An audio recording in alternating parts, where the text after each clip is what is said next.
चालू किया है। आचार्य कुंद कुंद के 84 पाहुड़ हमारे हमने ग्रंथ लिखे, ऐसा सुनने में आता है, तो सभी ग्रंथ उपलब्ध नहीं है। तो पाहुड़ का मतलब ये अध्याय से नहीं है, जनरली सब लोग अध्याय समझ लेते हैं। प्राभित जो अपन ने पढ़ा था ना, प्राभित अधिकार, तो प्राभृत है, तो इनकी सारी जो समय प्राभृत है, वो पर्यायसार है। तो ये अष्ट पाहुड़ आना अष्ट प्राभृत है। तो 8 जो छोटे छोटे पाहुड़ थे उनका संग्रह कर दिया। तो 2 तरह से संग्रहित किया, पहले 6 पाहुड़ों का किया तो सटपाहुड़ नाम से भी है, तो 2 और जोड़ दिए तो अष्टपाहुड़ है। तो इसमें जो क्रम रखा है दर्शन पाहुड़, सूत्र पाहुड़, तो जिन्होंने प्रिंटिंग कराई तो उन्होंने जैसा उचित लगा उस क्रम से कर दिया है। वैसे इन्होंने ऐसे एक दूसरे से कनेक्शन नहीं है, जैसे समय सार अलग है, प्रश्न सार अलग है, पंचाशीटाय संग्रह अलग है। पर मैं कहती हूँ कि हर आचार्य कुंद कुंद के हमें पढ़ना है तो पहले पंचाशीटाय संग्रह से पढ़ना चाहिए। और आचार्य जो अभी आपको नियम सार भी आने वाला है, फिर आपको प्रवर्तन सार, फिर समय सार। और अष्टपाहुड़ ग्रंथ में छोटे छोटे प्राभृत हैं, उनका संग्रह है, तो ये अधिकार नहीं अपने आप में पूर्ण है। दंसर पाहुड़ में सम्यक दर्शन से के विषय वस्तु है, पर उसका स्वरूप नहीं बताया, स्वरूप बताना उनका उद्देश्य नहीं था इधर। इसमें उन्होंने बताया है उसकी महिमा ज्यादा गाई है। और स्वरूप बताने जैसे कि हमने पंचाशीटाय में भी है, प्रश्न सार में भी है, समय सार में भी है, नियम सार में भी है, पढ़ेंगे तो पता चलेगा। तो दर्शन पाहुड़ आने दर्शन पाहुड़, सूत्र पाहुड़ आने सूत्र कैसे होने चाहिए, सूत्र पाहुड़ चारित्र में आचरण से संबंधित, बोध आने ज्ञान से संबंधित, भाव पाहुड़ आने भाव से संबंधित, मोक्ष पाहुड़ तो मोक्ष से हो गया, लिंग पाहुड़ आने मुनि राष्ट्र लिंग अथवा जैन दर्शन में कितने लिंग बताए हैं उससे संबंधित, और सील पाहुड़ तो सील से संबंधित। तो इस तरह से सब स्वतंत्र स्वतंत्र हैं, एक दूसरे से इसमें कनेक्शन नहीं है। पर मेनली हमें आचरण में हमारा कैसा होना चाहिए, श्रावक का आचरण कैसा होना चाहिए, मुनि का आचरण कैसा होना चाहिए है। तो आचरण संबंधित बात है, तो इसमें कोई बहुत गहराई वाली बात नहीं है, महिमावाचक बात है। और जिस सूत्र पाहुड़ में जो चीज बताना चाहते हैं वो, तो उसको हाईलाइट करते सबसे पहले गाथाएं बताते हैं। जैसे दर्शन पाहुड़ में दर्शन का स्वरूप की जगह सम्यक दर्शन की महिमा अधिक बताई रही है, और सूत्र पाहुड़ में सूत्र का स्वरूप बताया गया है। तो दर्शन का सम्यक दर्शन का स्वरूप तो सब जगह कई जगह बताया गया है। और चारित्र पाहुड़ में चारित्र का स्वरूप बताकर उसके भेदों का वर्णन किया गया है। तो चारित्र उनका मेन टारगेट है, और वो चाहते हैं कि हमें चारित्र के बारे में सबको समझ में, आचरण में मुनि, खासतौर पर मुनि आचरण में उस समय जो विकृतियां आ रही थी वो उससे संबंध में उन्हें ज्यादा था विकल्प। बोध पाहुड़ में ज्ञान से संबंधित है, तो इससे जो तरह की चीजें हैं सब आयतन वगैरह वो सब चीजें बताई गई हैं। और सबसे अधिक गाथाएं हैं भाव पाहुड़ में। यानी हमारे जो भाव होते हैं तो भावों की शुद्धि पर विशेष बल है। भावों के द्वारा ही हमारा भूत वर्तमान में जैसे हम भाव करते हैं, भविष्य निर्धारित है, और भूतकाल में जो भाव किए थे उससे हमारा वर्तमान निश्चित होता है। तो सबसे अधिक गाथाएं अष्टपाहुड़ में है, तो भाव पाहुड़ में 165 गाथाएं सबसे बड़ा अधिकार में वो है। तो इस तरह से इन्होंने तो जहां जिसमें जो चीज टारगेट करना चाहते हैं उसको हाईलाइट किया हुआ है। तो सम्यक दर्शन की महिमा तो इन्होंने और पंचाशीटाय में भी, प्रयत्न सार में सब जगह बताई है, तो स्वरूप भी बताया है। तो इस ग्रंथ में उनका मूल उद्देश्य था पंचाशी दर्शन की महिमा बताना। और जैसे कि प्रयत्न सार में भी हमने देखा था, आरंभ में उन्होंने दर्शन की महिमा बताई थी। तो इसमें 36 गाथाएं हैं दर्शन पाहुड़ में। तो अब इसमें जो अष्ट पाहुड़ है, तो इसके लिए इनकी सबसे ज्यादा विशेषता क्या है, तो आप ये देखिए पेज नंबर 156 पर अपन ने जो देखा था। साथ के साथ मैं आपको क्वेश्चन आंसर भी बता दूं कैसे आप बना सकते हैं। जैसे फिल इन द ब्लैंक्स के 4 ऑप्शन के बहुत ज्यादा अधिक बन सकते हैं। कि जैसे कि हमने देखा समय सार देखा तो उसमें शुद्धात्मा का स्वरूप है। नियम सार है तो वो अपनी भावना के लिए लिखा गया था। पंचाशी का है तो 6 द्रव्य 7 तत्व का स्वरूप है। प्रकरण सार है तो ज्ञान तत्व ये तत्व का वर्णन है।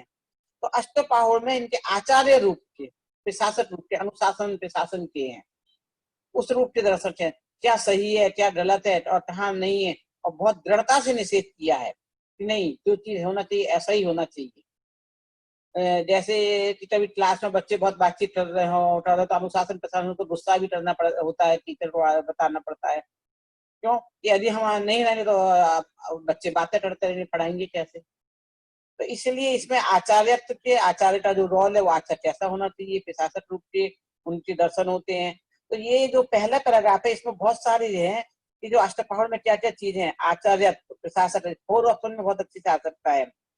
वस्तु स्वरूप के प्रतिपादक ग्रंथ, आध्यात्मिकता से ओतप्रोत, शिष्यों के आचरण को अनुशासित किया, शिथिलाचार्य के विरुद्ध सशक्त आदेश, प्रेरक उपदेश, मधुर संबोधन, चतुर्विध संरचि आचरण में समाजक शिथिलता को दूर करना और साधु वर्ग को शिथिलाचार से बचाने के लिए विशेष सावधान। तो इसमें हम 2-3 तरह से बना सकते हैं, फिल इन द ब्लैंक्स में दे सकते हैं और 4 ऑप्शन में ऐसा लिख सकते हैं कि अष्टपाहुड़ में इनके आचार्यत्व के दर्शन होते हैं, प्रशासक रूप के दर्शन होते हैं, वस्तु स्वरूप का प्रतिपादन होता है, अथवा आध्यात्मिकता से उत्प्रोत है। तो आध्यात्मिकता से उत्प्रोत इसमें रॉन्ग हो जाएगा, तो जो आध्यात्मिकता से उत्प्रोत नहीं, नियम सार में आध्यात्मिकता है और पंचाशती टाइम में वस्तु स्वरूप है, इसमें वस्तु स्वरूप भी नहीं है, तो ये रॉन्ग हो जाएंगे और 2 राइट हो जाएंगे। उल्टे पुल्टे हम कैसे भी बना सकते हैं, 1 राइट दें, 3 रॉन्ग दें, तो नियम सार प्रश्न सार भी बना दें 4 ऑप्शन में, सही दे दें, गलत दे दें। तो इस तरह से इसमें इतनी बातें हैं और इसमें सबका बता दिया। सारे ग्रंथों में 50 काय में क्या वस्तु स्वरूप का प्रतिपादन है, समय सार और नियम सार में आध्यात्मिकता से उत्प्रोत है। तो इस तरह से, और अष्टपाहुड़ में उन्होंने शिष्यों के आचरण को अनुशासित किया है, शिथिलाचार्य के विरुद्ध, ये सारे जो नीचे के पॉइंट है, शिष्यों के आचरण को अनुशासित करना, शिथिलाचार्य के विरुद्ध आदेश, ये सब 4 ऑप्शन वाले सारे ये वाले राइट हो जाएंगे, इनसे अपोजिट कर दोगे तो रॉन्ग हो जाएंगे। तो इस तरह से इसलिए ये अष्टपाहुड़ बहुत सरल है, इसमें ज्यादा समझाने का है नहीं, इसलिए आचार्य अमृतचंद्र ने तो इस पर टीका लिखी ही नहीं है, आचार्य जयसेन ने भी नहीं लिखी है, और आज तक दूसरे सशक्त आचार्य ने इस पर टीका लिखी नहीं है। सिर्फ एक सुतसागर सूरी की टीका है, और सुतसागर सूरी शब्द का अधिकतर प्रयोग है तो वो शायद श्वेतांबर रहे होंगे ऐसा लगता है। तो उन्होंने इसका जो स्टैंडर्ड के अनुकूल टीका नहीं की है और बहुत गालियों जैसी भी उसमें लिखी हुई है। तो इसमें आगे जब आप इनका सुतसागर सूरी का आप पढ़ेंगे, मेरे इसमें लिखा है, तो उसमें उनका मैंने कोटेशन भी दिए, उन्होंने किस तरह की भाषा का प्रयोग किया है। तो अपन मूल गाथाओं से ही पढ़ेंगे, कोई टीका इसकी है नहीं, तो मूल गाथाओं से ही इसमें अर्थ है। और यदि मेरे पास ग्रंथ मिला नहीं, मैंने किसी को दे दिया होगा, नहीं तो मैं गाथा भी पढ़ लेती, नियम सार तो मिला है तो नियम सार से मैं गाथा भी पढ़ दूंगी। अष्टपाहुड़ की जहां मुझे आवश्यकता होगी, आपके पास कहीं होंगे तो उसमें से वो मूल टीका है, पढ़ लेना। अब दर्शन पाहुड़ में सबसे पहले दर्शन इन्होंने सम्यक दर्शन की महिमा बताई है कि दर्शनहीन व्यक्ति की हमें कभी वंदना नहीं करना चाहिए, सम्यक दर्शन की वंदना करना चाहिए। और सम्यक दर्शन से भ्रष्ट कोई वास्तविक भ्रष्ट का है, दूसरा वास्तविक भ्रष्ट नहीं है। तो ये इधर सब फिलिंदा ब्लैंक से बहुत अच्छे से बन सकते हैं। सम्यक दर्शन से हीन व्यक्ति की डैश नहीं करना चाहिए, सम्यक दर्शन से भ्रष्ट व्यक्ति ही डैश भ्रष्ट है, दर्शन से भ्रष्ट व्यक्ति को कभी डैश की प्राप्ति नहीं हो सकती है, निर्वाण की। सम्यक ज्ञान की प्राप्ति कोई सम्यक दर्शन नहीं है और आचरण जितना ही पालन करें तब करे तो भी उसे सम्यक ज्ञान की प्राप्ति नहीं होगी। सम्यक दर्शन नहीं तो सम्यक ज्ञान नहीं है, सम्यक ज्ञान नहीं सम्यक चारित्र नहीं है, सम्यक दर्शन ज्ञान चारित्र नहीं है तो मोक्ष मार्ग नहीं है, और सम्यक दृष्टि कर्मों का नाश करता है। तो इस सारे सम्यक दर्शन के लाभ बताइए, ये बताए तो ये लाभ भी आ गया, फल बताइए तो फल भी आ गया है, बाद में कर्मों के नाश तक की बात आ गई है। और जो व्यक्ति तीनों से भ्रष्ट है उसे ही महाभ्रष्ट कहते हैं। तो महाभ्रष्ट कौन है, ये प्रश्न बन जाता है। तो इस प्रकार से इसमें इन्होंने, अथवा जैसे कि इसमें 4 ऑप्शन भी बन सकते हैं कि महाभ्रष्ट हैं तो सम्यक दर्शन, सम्यक ज्ञान, सम्यक चारित्र से भ्रष्ट है वो, जो मंदिर जाते नहीं जाते हैं वो, जो उपवास नहीं करते हैं वो। महाभ्रष्ट किसे कहेंगे आप? वो एकासन नहीं करता इसलिए वो महाभ्रष्ट है, उपवास नहीं करता इसलिए महाभ्रष्ट है, मंदिर नहीं जाता इसलिए महाभ्रष्ट है, कुछ नहीं कहा इन्होंने। तो जो सम्यक दर्शन ज्ञान चारित्र से भ्रष्ट है वो महाभ्रष्ट है। तो देखो इसी में मैंने महाभ्रष्ट कौन है क्वेश्चन भी बना दिया, कारण बताओ। इसमें ही हमने सम्यक दर्शन, सम्यक ज्ञान, सम्यक चारित्र, तीनों से जो भ्रष्ट है वे तो डैश हैं, महाभ्रष्ट। फिल इन द ब्लैंक्स बना दिया और इसी में 4 ऑप्शन भी बना दिए। ऐसे किसी में भी किसी टाइप का बन सकते हैं। मीना बहन को सबसे ज्यादा टेंशन आ रहा था, तो मैंने इसलिए आपको ये क्लियर कर दिया। ये हमें इसी दृष्टि से बहुत सरल है, इसी महिमा इसी दृष्टि से पढ़ना है। इसमें बहुत ज्यादा ऐसी विशेष दृष्टि है नहीं, जो लिखा है बस वही दृष्टि है। फिर इसमें जैसे कि पेज नंबर 158 पर है, जिस प्रकार जड़ के नष्ट हो जाने पर वृक्ष की वृद्धि संभव नहीं, उसी प्रकार सम्यक दर्शन रूपी मूल के अभाव में धर्म रूप वृद्धि समृद्धि संभव नहीं है। तो यहाँ आ सकता है कि सम्यक दर्शन रूपी मूल के अभाव में धर्म रूप वंश की वृद्धि समृद्धि संभव नहीं है। 2 उदाहरण दे दीजिए अथवा कारण बताइए। तो आप बताएंगे जो पहले बताते आए। तो सम्यक, ये पूरे में सम्यक दर्शन की तरफ पूरी महिमा बता दी। इससे भ्रष्ट हो तो ये है, इससे लाभ क्या है बता रहे हैं। इससे धर्म में वृद्धि होती है, समृद्धि होती है, पूर्णता को प्राप्त होते हैं।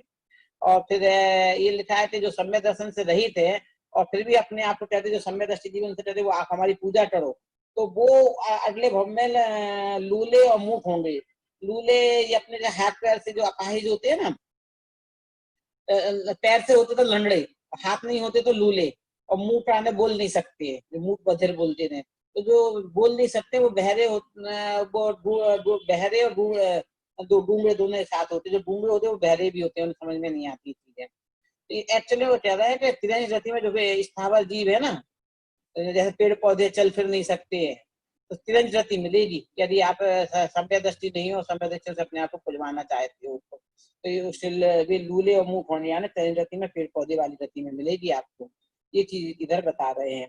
और फिर इसमें बता रहे हैं कि किसी भी वजह से जो व्यक्ति लज्जा भय और किसी भी वजह, बस जैसे लोग बात कहते हैं ना कि हम क्या करें, हम सब गणपति के लिए हमें पूजने जाना ही पड़ता है, बिल्डिंग में होता है, तो साईं बाबा के मंदिर भी कभी कभी चले जाते हैं।